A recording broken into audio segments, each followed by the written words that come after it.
How do we combat imposter syndrome? How do we overcome the thought that soon someone will toss us out and we'll be left in the dust? Because too often, that's where we think we belong.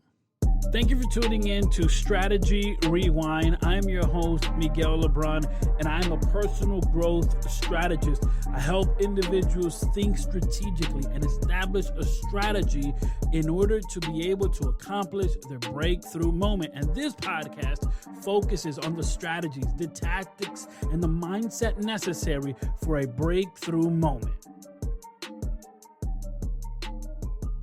There's a story of a couple that wanted to start a family, but struggled with self-doubt. Both came from a complex background, and so they didn't see themselves qualified to raise a child. However, the idea of starting a family was an attractive one. As time went on, and they had their children, they raised those children.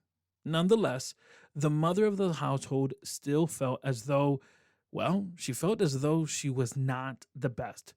On Mother's Day, her husband orchestrated an action that moved her and solidified the defeat of her imposter syndrome.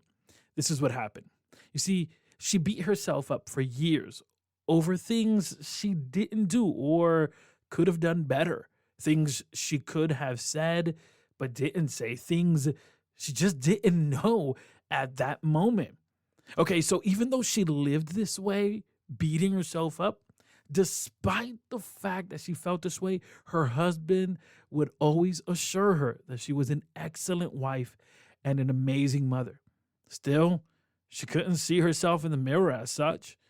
Even her accomplished children, who had established their own families, would tell her how wonderful of a mother, how wonderful of a grandmother she was.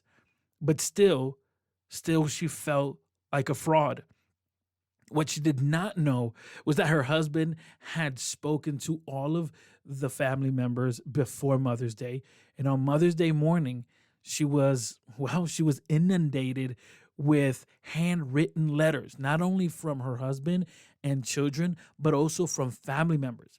They complimented her on how wonderful she was as a person, as a relative, as a friend, as a wife, and as a mother. This one act of compassion not only confirmed what others already knew about her, but it also was a pile driver for imposter syndrome.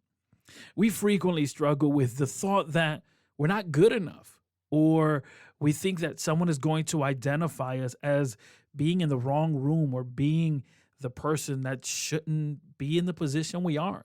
We may feel as though we don't belong where we are, as if we don't deserve the achievements we've achieved. We may even believe that if we are caught, that if someone spots us out, we will be embarrassed because we believe we are unqualified to be in the room that we're in. It is sad reality that oftentimes we deal with what is known as imposter syndrome. We are the very ones who stand in our way, often are the first one to not believe in our own dreams. We can take the act of stepping out, but, the fact is that we doubt if we'll even accomplish it, and even turn that doubt as fuel to not proceed. But when self-doubt settles in, imposter syndrome appears.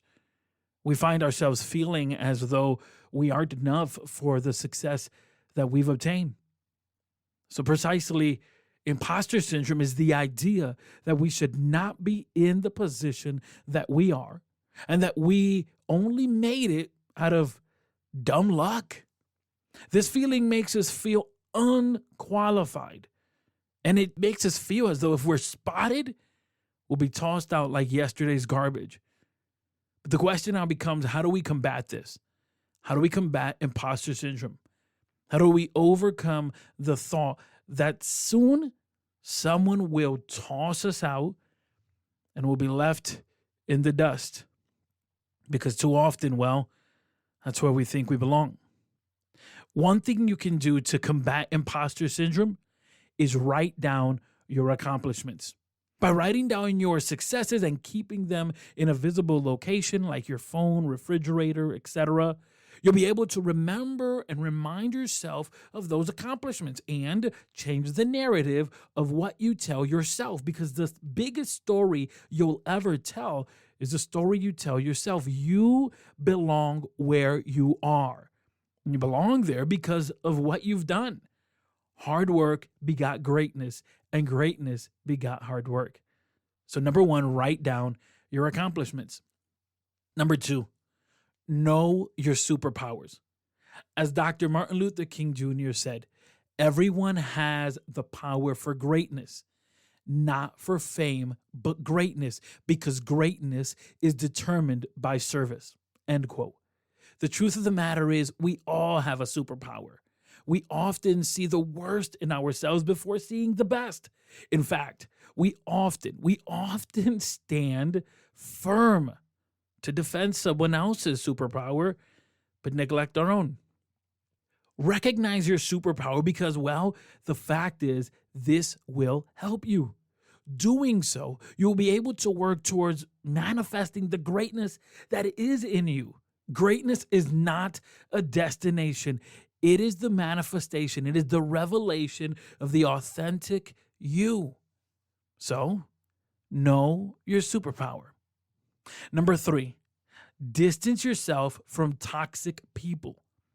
If you are unsure of your own abilities or of where you are, surrounding yourself by people that aren't the best or aren't the healthiest, this is only going to hinder your growth. You see, if you are unsure of the red flags you're seeing, ask yourself the following. If you're unsure of the people who's around you, if they're actually benefiting you, ask yourself this question. How do I feel when I'm with this person? Ask yourself another question. How do I feel when they are not around? Do they make me want to be better? Or do they drown out any positive energy? These are 3 simple questions you can ask yourself to begin to determine, am I surrounded by toxic people? And if you are, distance yourself and surround yourself with people that will nourish your vision. There's one more thing you can do, and that is embrace your limits. Growth does not occur by standing on the sidelines. It happens when you go. This is how you grow. You grow when you go. When you move and begin to put the skills you've learned into practice. When you actually put into practice the knowledge you've gained. You don't get good at something by just theorizing. You have to take action.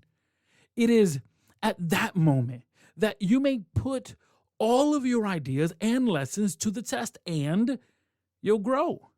None of this is a hoax. None of this is some sort of fake pyramid scheme. It's all about the process. And imposter syndrome is the idea that you're not good enough or qualified to be in the space that you are. So another tool that you can use to combat this idea, not only the ones that we've mentioned, such as writing down your accomplishments, know your superpowers, distance yourself from toxic people, and embracing your limits. But another way that you can combat this is also with positive affirmation. And maybe you're saying, Miguel, I don't have a positive affirmation. I don't need one. Listen, I'm going to share with you my positive affirmation. And if you like it, in the show note links, you'll find this positive affirmation written down. You can copy it and you can use it. And this is my positive affirmation. No setbacks, just setups. No procrastination, just progress. No distractions, just dedication. No limitation, just breakthroughs. No obstacles, just opportunities. I'm strong enough, smart enough, and equipped to manage every blessing that comes my way and be a blessing to those I encounter. Again, if you don't have a positive affirmation, use mine And eventually, I think you're going to go ahead and build your own and continue to kick imposter syndrome. Because when you defeat imposter syndrome, you see the greatness that is in you and you manifest it, impacting the world and leaving a legacy. Today's conversation was necessary, and I believe it's pivotal in your journey. But the question is, what's next? Where do you go from here? The next step is for you to set up a free 30-minute strategy session. Head over to miguellebron.com or click on the link in the show notes. It's necessary for you to take all of the things you've learned and apply them so that you can have a breakthrough moment.